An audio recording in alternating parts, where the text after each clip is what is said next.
But now, from the look of things, part of the challenge which experts seem to raise is implementation. Yeah. What do you think? Are you concerned about this? Because it's the biggest headache we have here. Not really, because as I mentioned earlier, when the airlines now come up with this, customer service desks at all airports they operate into, they resolve their problems at their own end. Let me give you an example of one of the biggest carriers we have in this country. I noticed that all of a sudden, within a period of 2 months, 3 months, they improved tremendously. The number of complaints we used to get over them dropped drastically by about 50–70%. What was the secret behind it? Because they established a very strong and viable customer service department. And they gave them authority to take decisions. Decisions such as, if this flight is delayed for 1 hour and above, and the law says give all the passengers refreshment, the manager is free to do that. They don't look at the cost.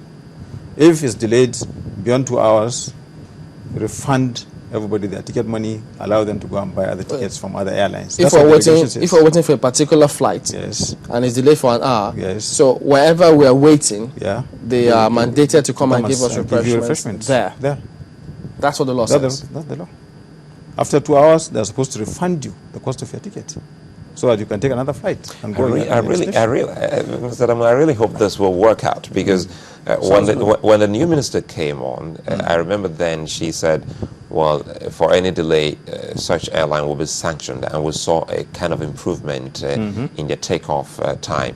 But after a while, they went back to business as usual.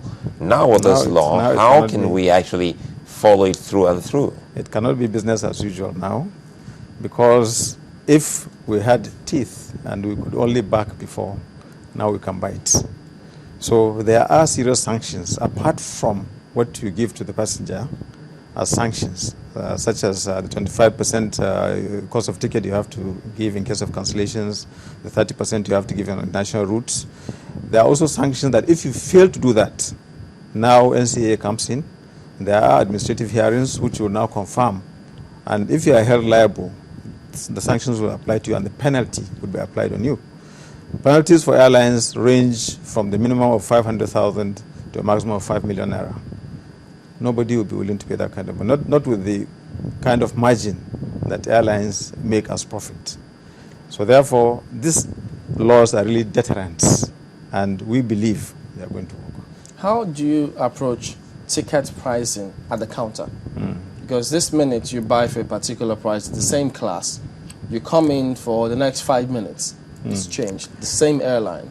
Ticketing in Nigeria is deregulated. What happens is, if you can plan, buy your ticket online, buy your ticket 1 week, 2 weeks before your scheduled time of flight, you find out that you buy your ticket maybe 50%.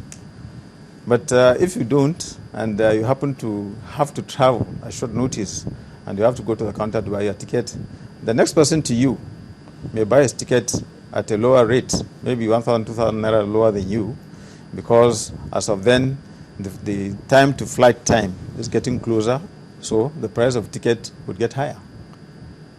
Yeah, and it is normal practice all over the world. So we have also regulated it, and we have accepted the international norms. There's nothing like Nigerian aviation. Aviation is international business, and the rules and the guidelines as spelled out by ICAO apply everywhere in the world. So whatever is allowed elsewhere, we have to allow here. How did you achieve this huge success with curbing pilfering of luggage? Because then it used to be the in thing, but quite frankly, lately it has actually reduced. It has. CCTV cameras have helped in that if you have CCTV cameras that cover the period from the time you check in your bag up to the time it gets onto the aircraft, and the people who work there know that they are being watched, that tends to be a deterrent to them. That is, I would say, the most viable way that we have followed to do that. But then education and retraining has also helped in that once you sit people down and work on their emotions and tell them that, look, what you are doing is you are creating a bad image for your country. And it is bad enough for a person to come into the country and his baggage is delayed. But then by the time he finds out that it is also pilfered, it makes it even worse.